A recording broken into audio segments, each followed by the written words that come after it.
Well, power is a tool. It's totally neutral. Like a hammer, you can use it to build a house, or you could clobber someone over the head and kill them with it. So power is simply a tool. It's neutral. It is neither good nor bad. It can be used for evil. It can be used for great good.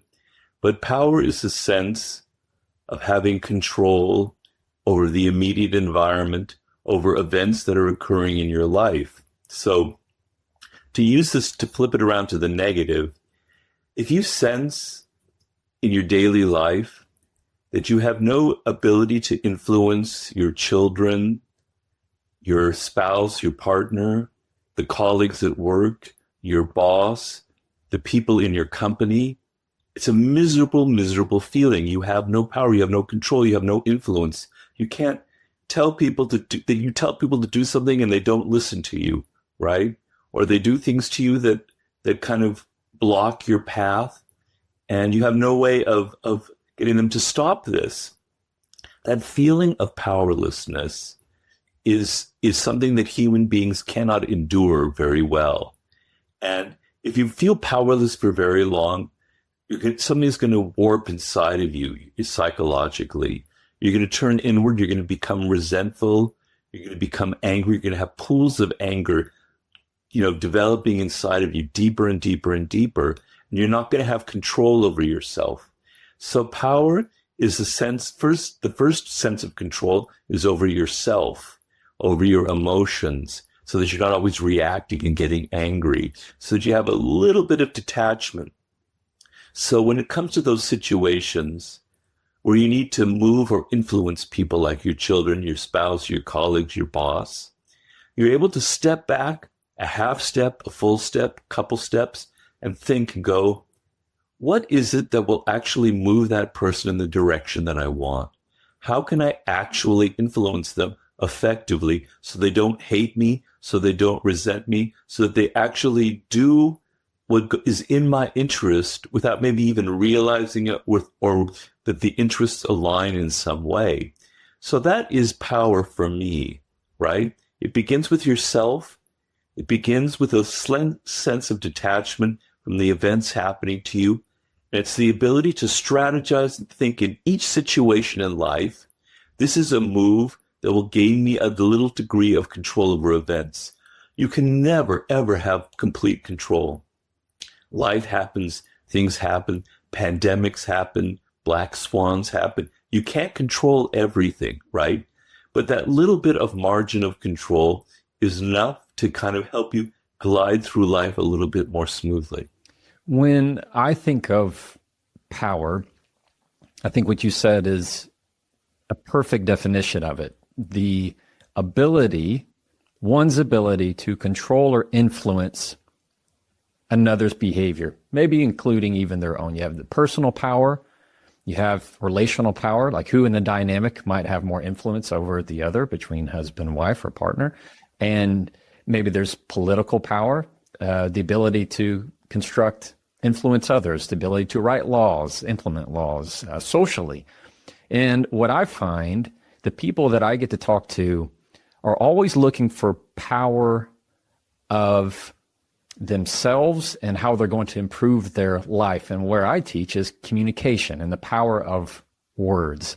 And this is why I really like, there's a number of the laws that you have out that are specific to communication, like using less words in particular. How do you find that communication and power intersect? They're obviously completely intertwined. So, but communication has to be strategic, okay? And that's the problem that a lot of people have in this world. They think if they just talk, if they just say, this is what I want, this is what I need, please come and help me, that's communicating. All you're communicating is your insecurity and your needs. True communication is effective. It's strategic. Other people are naturally resistant to helping you or to aligning themselves with your interest. Everybody has their own problems. In the world today, we're all stressed. We're all working too hard. We never have enough time, right? So you talk to me about what you want. Okay, I'm kind of half listening. but you're kind of irritating me because you're just spewing things from your side, right? True communication is what I was saying before. You take that step back and you put yourself in the other person's shoes, right? You get out of your own head because you're so self-involved that you don't realize that your words are just landing nowhere. You get out of your head and you go, I'm dealing with another person. They are not me. They have their own problems, their own wishes, their own issues right now in the present, right? What is that? What is it that is going on in their head, in their world? Sometimes you have to do some research. Sometimes maybe you know them well enough. Maybe you don't know them at all, but you have to figure that out. It's a puzzle.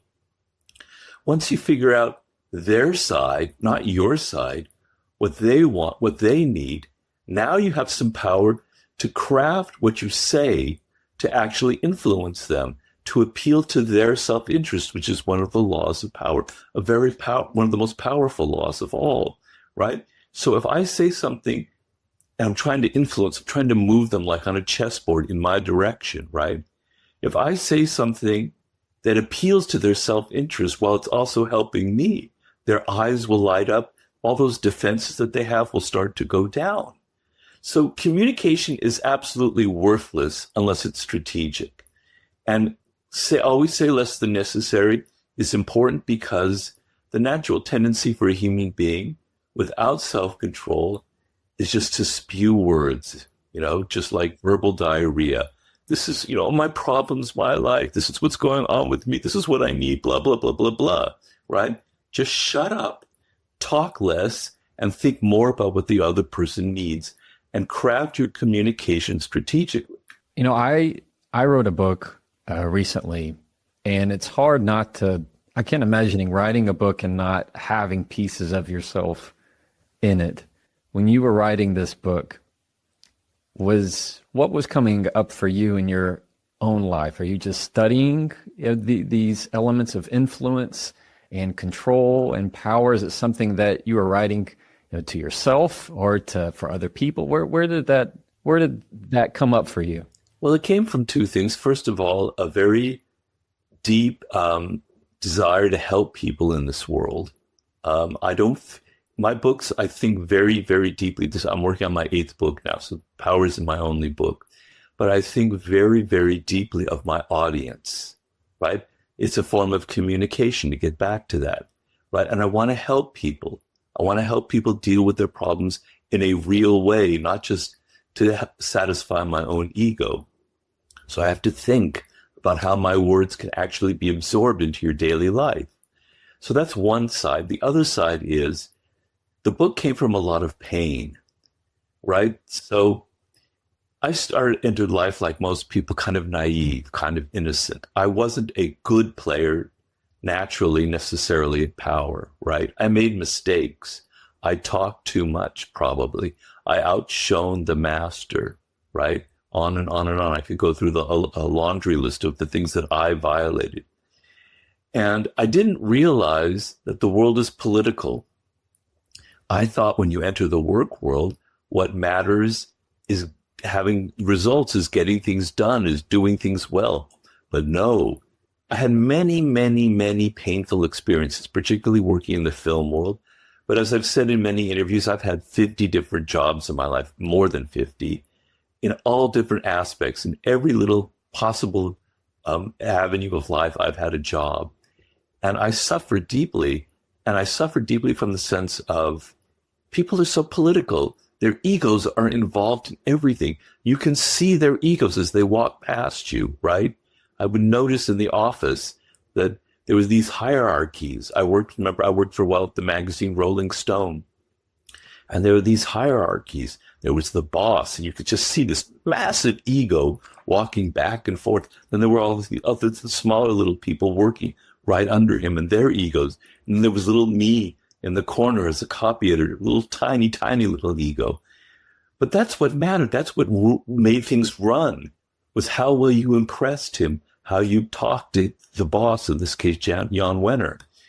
And I thought, this is silly, but this is the real world. And you have to take the real world seriously. You have to succeed in the real world. So the book came from deep pools of pain from my own mistakes.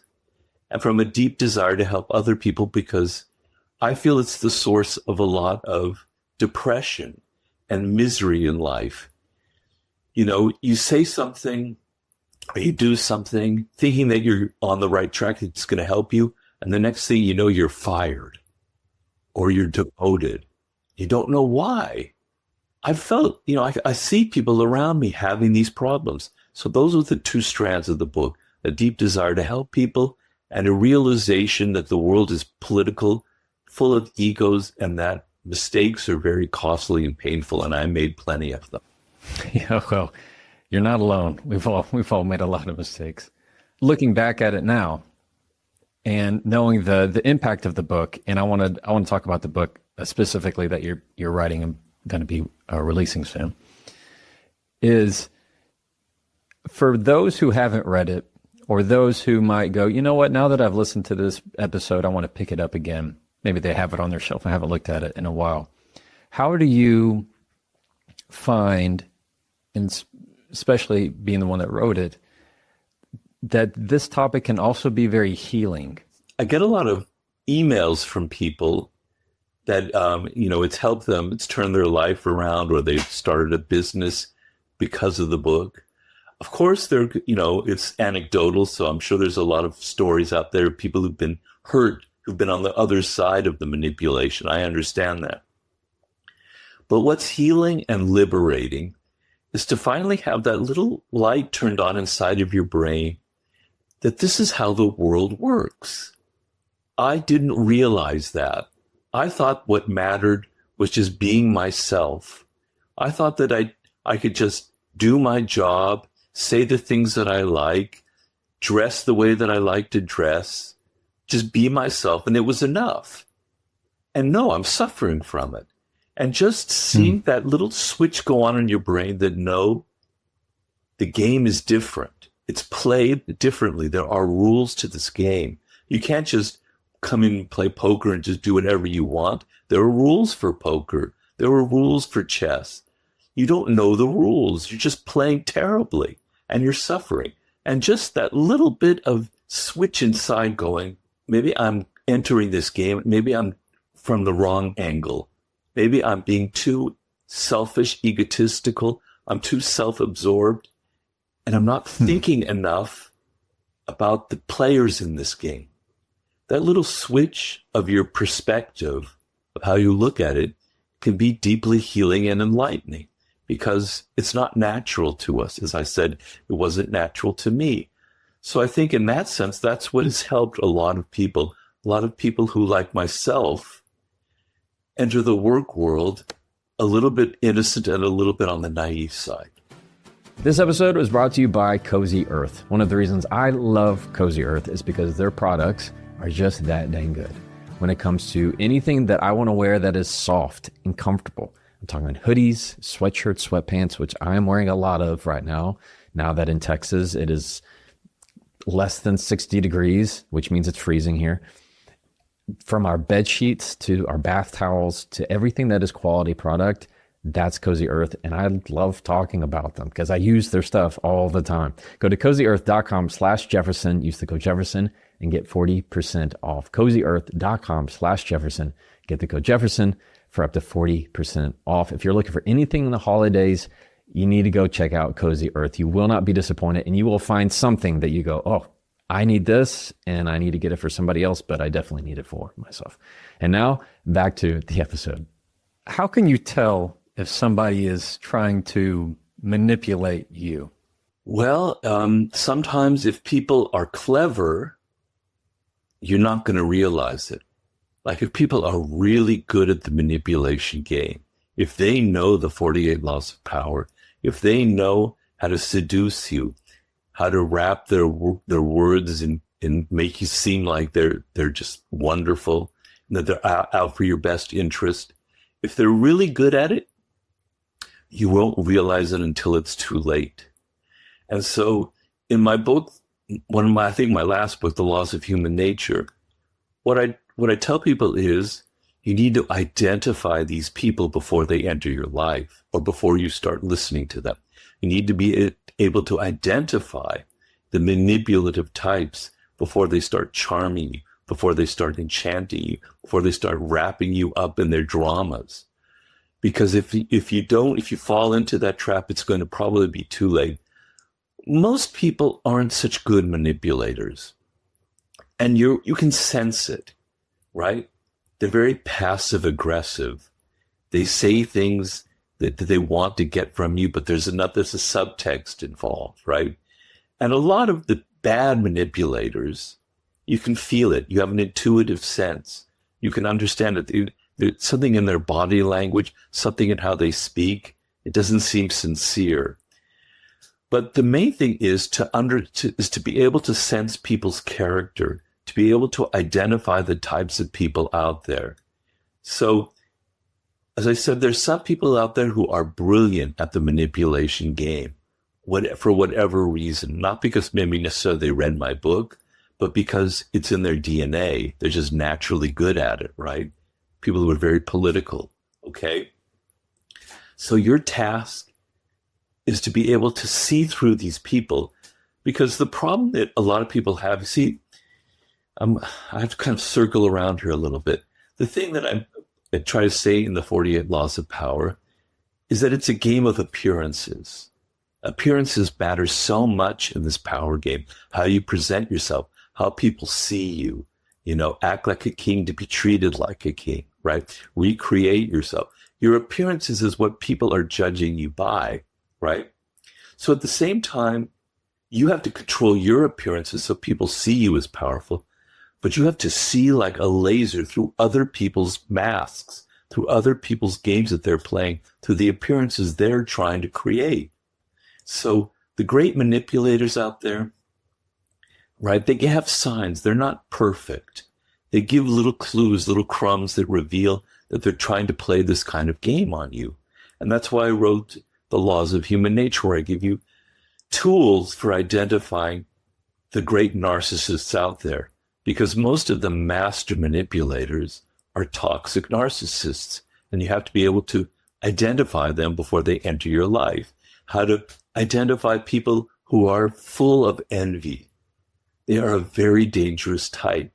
They'll become your best friend in order to hurt you, to sabotage you, because they feel envious. You have to identify them before they get into your life, on and on and on down the line. So that's sort of my advice. There's no simple answer how to identify a manipulator. It's in their character, it's in their body language, it's the little signs that they give out, and you have to be able to see through people's masks and not always take appearances for reality. The people who would read this book and let's say they've read it, they really understand it, they're putting it into practice, and there's somebody who wants to have, as we've defined, more power in their life, whether it's for good or whether it's for bad. And through that, they're going to be able to, as a verb, manipulate people for good or for bad to their purpose. Do you find that the people who read this book are doing it with ill intent or for good intent? Like I know you have to have had a lot of feedback from this book over the last many years. Yeah. And I'm curious what you'd speak to that. Well, let me clear up one thing, though, that not all of the laws are about manipulation, right? Right. I mean, I guess it's how you define manipulation. But creating compelling spectacles, one of the laws, is, creating something that draws a lot of attention, right? Which is what a lot of life and social media involves. And you can say, in some ways, it's manipulation, but it's also just trying to please people, just trying to bring pleasure into the world, just trying to create a spectacle that attracts attention. I don't necessarily see every law in there about manipulation. But to get to your point, I've said this before, the people who are really, really nasty and evil at the game of power, and they're out there. I would say maybe 3 to 5% of the population would be like that. Maybe I'm overestimating the number. They don't really need a book like the 48 Laws of Power, right? They've been learning this from a very early age. They probably had troubled childhoods. I don't want to get too deep into the psychology of that, but they've been wounded in their childhood, right? And they learn from the age of 6 or 7 or 8. This is how you get people. This is how you string people along. This is how you get attention. This is how you be dramatic. This is what you say. This is how you get mommy and daddy to pay attention to me. This is how, you get the teacher to like me. They've learned this step by step at an early age. By the time they enter the work world in 22, they've been doing this in high school. They've been doing that at college or wherever. They're getting better and better at it. Then this book comes along, The 48 Laws of Power. Well, they don't need to read that. If they read it, it's just going to confirm the things that they've kind of intuitively understood. Now, I don't deny that there's going to be